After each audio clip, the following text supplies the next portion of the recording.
Olá, pessoal! Tudo bem com vocês? Aqui quem fala é o professor Lucas Galindo, professor de História aqui na área. E, pessoal, estamos aqui hoje para a nossa primeira aula gravada, tá? Hoje não vai ser através de um link de vídeo do YouTube de outro professor ou qualquer outro vídeo qualquer. Não. Na aula de hoje vai ser comigo aqui, tá? O professor de História de vocês. Então, sejam todos bem-vindos e vamos para a nossa aula aqui no 8º ano sobre o Iluminismo, ok? Vamos lá. Bom, pessoal, eu já comentei nas aulas passadas um pouquinho com vocês através de áudios, né, sobre o Iluminismo. O Iluminismo, pessoal, foi um conjunto de ideias, né, filosóficas que existiram ali por volta entre os séculos 17 e 18, tá? E essas ideias, elas modificaram a forma, a maneira das pessoas pensarem lá na época. E daí tem uma influência até hoje. O iluminismo, pessoal, o termo, a primeira coisa que a gente tem que entender é a origem do termo iluminismo. Iluminismo, como a própria palavra já sugere, vem da palavra iluminar, que vem de quê? Vem de luz, tá? Luz. Os iluministas buscavam a luz, tá? Mas que luz é essa, pessoal? Para os iluministas, a luz queria guiar a humanidade rumo à prosperidade, rumo à felicidade, é a razão. Aqui embaixo, pessoal, a razão, tá? Razão é a capacidade que somente o ser humano tem, que é a capacidade de quê? De pensar, ok? Não esqueçam disso. Razão é pensar. Bom, então tem aqui, ó, o movimento de ideias questionou os padrões e valores do antigo regime. Pessoal, antigo regime foi uma forma de sociedade, de organização social, política e econômica que existiu na Europa entre os séculos, principalmente, tá? Entre os séculos 14, 15 até o século 18, 17, 18, ok? Essa sociedade do antigo regime se baseava em um governo que era uma monarquia absolutista, né? Você tinha o rei mandando em tudo e em todos de forma absoluta e ninguém podia questionar a vontade do rei. E a sociedade do antigo regime, você vai ter uma sociedade estamental, onde você tem camadas sociais e onde cada camada tem grupos sociais e praticamente não existe mobilidade social de um grupo para o outro. Então, se você nasce no grupo dos camponeses, que existia na época, você vai morrer camponês, pobre. Se você nasce nobre, da nobreza, você é um príncipe, você é um conde, você é uma duquesa, você é um barão, você vai morrer nobre, tá? Era assim nesse tempo. Então, cadê aqui? Então, o iluminismo, ele criticava essa sociedade do antigo regime. Ele queria acabar com o antigo regime. A ideia central do iluminismo era que somente através da razão nós podemos vencer a ignorância, fruto da irracionalidade. Irracionalidade é o que, pessoal? É o contrário de racionalidade. Né? Ou seja, racionalidade é você pensar, refletir. Irracionalidade é você não pensar. Tá? Então, a razão seria a ferramenta para combater a ignorância. Ignorância aqui, pessoal, no sentido de falta de inteligência, vamos dizer assim. Certo? Então, pessoal, vamos aqui para o nosso próximo slide, onde a gente pode entender melhor essa questão do iluminismo, do que é que ele defendia e o que ele combatia. Tá? Então, aqui nessa parte de cima é o que o iluminismo combatia. Porque na visão iluminista, a tradição, que é o quê? Tudo aquilo que gera o costume da época, mas a autoridade, que era a autoridade do governo, por exemplo, do rei absolutista, mas o fanatismo religioso, que aquelas pessoas que seguiam cegamente a religião. Então, a combinação dessas três coisas, que era o que existia até então naquela sociedade europeia, levava à ignorância. Leva à ignorância. Então, os iluministas queriam combater isso aqui, certo? Para os iluministas, o caminho a ser seguido era esse aqui, ó, embaixo. Tá vendo? Usar a razão, pensar, mas o pensamento crítico, né, de você refletir, né, esses dois elementos levariam ao esclarecimento, tá? As luzes que, consequentemente, levaria a humanidade ao progresso e à felicidade. Então, era isso a ideia central dos iluministas, ok? Pessoal, vocês vão ver aí que os iluministas eles criticavam bastante a Igreja Católica, tá? E o fanatismo religioso. Mas, porém, contudo, todavia, os iluministas eles não eram contra Deus, tá? Não, eles só enxergavam Deus de uma forma diferente. Tem aqui, ó. Observem aqui, Deus, tá, era visto pelos iluministas como um relojoeiro do universo. Como assim? Você tem um relógio, imagina um relógio daqueles de bolso, né? Que você carrega na mão assim. Tem o cara que criou o relógio, né? Ele criou todo um mecanismo que faz o relógio funcionar por si só, de engrenagens e tal. Então, para os iluministas, Deus era como isso, era como se fosse um relojoeiro do universo. Deus criou o mundo, aqui ó, Deus criou o mundo e o pôs para funcionar. Então, Deus criou as ferramentas e mecanismos que controlam o mundo e o universo. Para os iluministas, o mundo é regido por leis naturais. E essas leis naturais só podem ser conhecidas através das ciências. Quando eu falo ciências aqui, pessoal, é através do conhecimento científico, dos cientistas. Tá?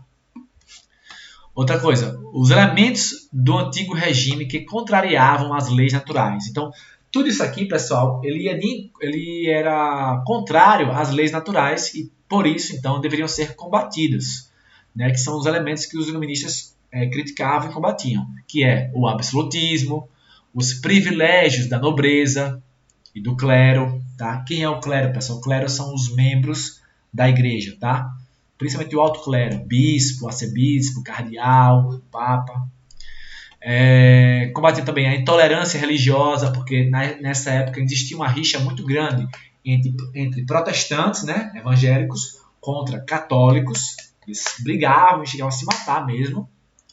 E também os iluministas eram contra a falta de liberdade. Então era isso que os iluministas combatiam na época, beleza? Vamos para o próximo slide aqui, muito importante essa parte, pessoal. Aí nós temos os principais pensadores e filósofos iluministas, tá? Que criaram a base das ideias iluministas. Então vamos prestar muita atenção nessa parte, beleza?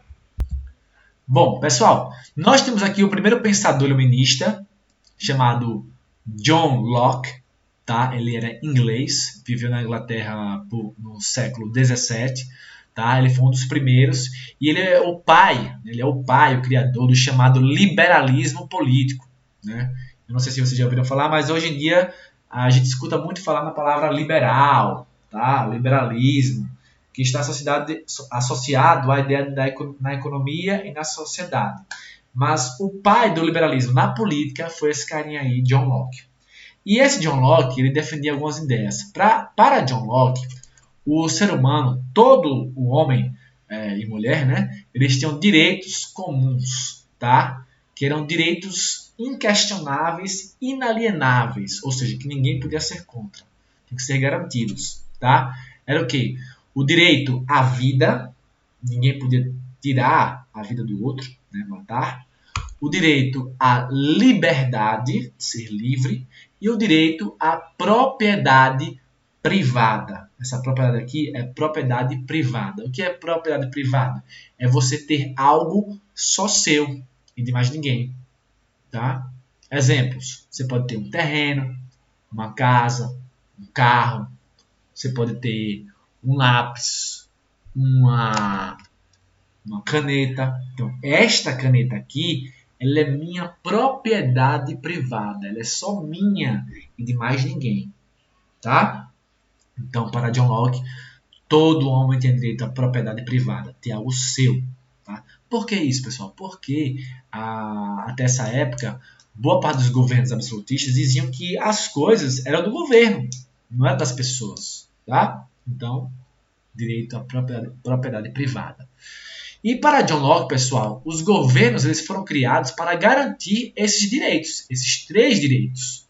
A partir do momento que o governo deixa de garantir, basta um desses direitos que o governo deixa de garantir, já é motivo para que as pessoas se juntem, né? A população se junte para retirar esse governo à força. Aqui, ó. Se o governo se torna absolutista, é legítimo para as pessoas o derrubem à força. Tá? Então, isso aqui, pessoal, era algo muito inovador na época, muito revolucionário. Por quê? Porque nessa época, os governos eram de reis absolutistas, onde praticamente o rei era visto como um deus aqui na Terra. E ninguém podia questionar a vontade do rei. Né? Você indo em encontro, você ser contrário ao rei, era praticamente você ser sentenciado à pena de morte. Você ia morrer na forca, decapitado, né? Então não podia. Então, mas John Locke vai dizer, não, peraí, o governo tem que atender a esses três interesses, direito à vida, à liberdade e à propriedade. Não está atendendo, as pessoas, né, os habitantes, podem se juntar e retirar esse governo. Beleza? Então, essa é a ideia principal de John Locke. Pessoal, eu vou mostrar aqui a vocês. Deixa eu botar aqui. Cadê? Aqui, ó. Nós temos aqui a capa, né, uma das capas, né, a gente tem várias capas diferentes, da principal obra desse filósofo John Locke. Tá? Esse livro aqui, ó, Segundo Tratado sobre o Governo. É nesse livro que ele apresenta aqueles três direitos que eu falei, e também o direito de se rebelar contra o governo. Tá aqui ele, ó, John Locke, esse velhinho aqui, certo? John Locke, filósofo inglês. Beleza? Bom, mas voltando aqui, vamos para o próximo pensador iluminista, ok? Bom, o próximo que nós temos aqui, pessoal, é esse carinha aqui chamado de Voltaire, tá? Voltaire. Na verdade, ele tinha outro nome, mas que agora não me lembro, bem complicadinho, mas ele recebeu esse apelido, né, de Voltaire, tá? Voltaire, pessoal, era francês. John Locke inglês, Voltaire francês, e Voltaire já viveu no século XVIII, ok? As maiores ideias de Voltaire eram as duras críticas que ele fez à Igreja Católica e à monarquia absolutista na França, tá? A Igreja Católica ele criticava porque ele dizia que a Igreja Católica era uma barreira ao desenvolvimento do pensamento humano. Porque ele dizia que a Igreja Católica limitava o pensamento humano. Porque a Igreja Católica queria que as pessoas só pensassem daquele jeito como está ali na Bíblia, né? Ou na visão que eles têm da Bíblia. E isso limitava a ciência, o conhecimento como um todo. Então, inclusive a Igreja Católica perseguia, né, pessoas que eram contrárias à Igreja. Né? E muitas vezes a Igreja Católica mandava matar, né, em fogueiras. Quantas pessoas morreram queimadas em fogueiras, né, chamadas de bruxas, né? Mas não eram bruxas, é só porque não seguiam a doutrina da igreja. E o Voltaire também, pessoal, ele era contra as monarquias, a monarquia absolutista da França, o governo da França, que governava de uma forma totalmente autoritária e não queria saber a vontade do povo, não respeitava o povo, e ele criticava isso. O Voltaire ele combate a ignorância, o preconceito e o fanatismo religioso. E uma grande ideia e luta de Voltaire é isso aqui, pessoal. Isso aqui é muito importante para os dias de hoje. A luta em favor da liberdade de expressão. A liberdade de expressão, pessoal. O que é isso? É a sua liberdade de opinião. Que é você falar o que você pensa, né? Mesmo que você esteja falando uma coisa errada ou falando uma merda, sei lá. Tanto que Voltaire tinha uma frase muito, eu acho, maravilhosa, que mostra muito bem essa ideia dele de defender a liberdade de expressão, onde ele fala o seguinte: posso não concordar com o que você está falando, mas, porém, defenderei até a morte o seu direito de falar. De falar, né? Falar. Então, é aquela ideia. Tipo, eu posso não concordar com o que você fala, mas você tem o direito de falar o que você pensa. Tá? Isso é liberdade de expressão. Pessoal, teve uma época que você não podia falar o que você pensa. Professor, que besteira. Besteira não. Você está falando isso hoje. Mas existe uma época E existem até outras épocas mais recentes da história que as pessoas não podiam falar o que pensam. Tá? Então, parece besteira, mas não é. Muito importante essa ideia de Voltaire. Tá? A principal obra de Voltaire, pessoal, vamos ver aqui. Pessoal, aqui nós temos o rapaz aqui, é bonitão.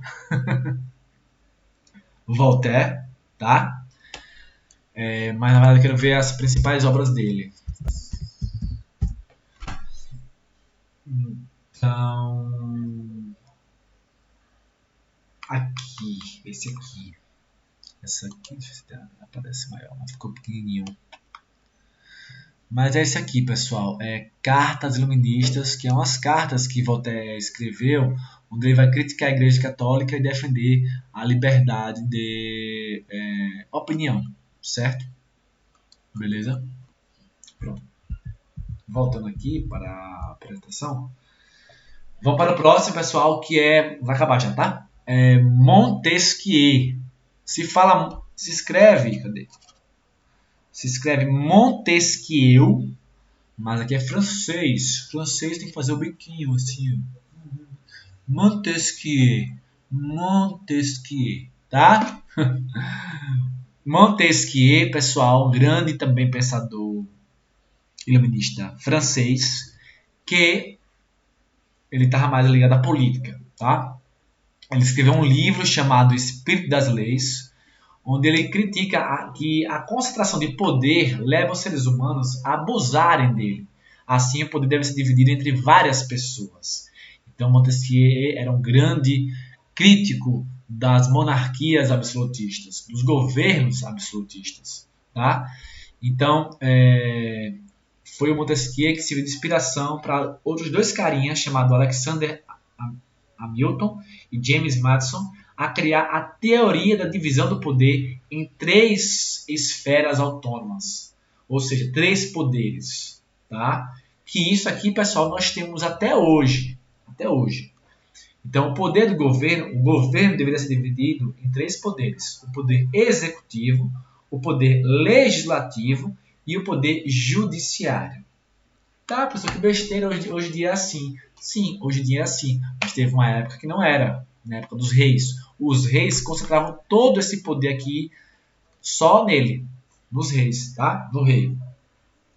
Então, o poder executivo, pessoal, é o poder do presidente, aquele que executa as leis.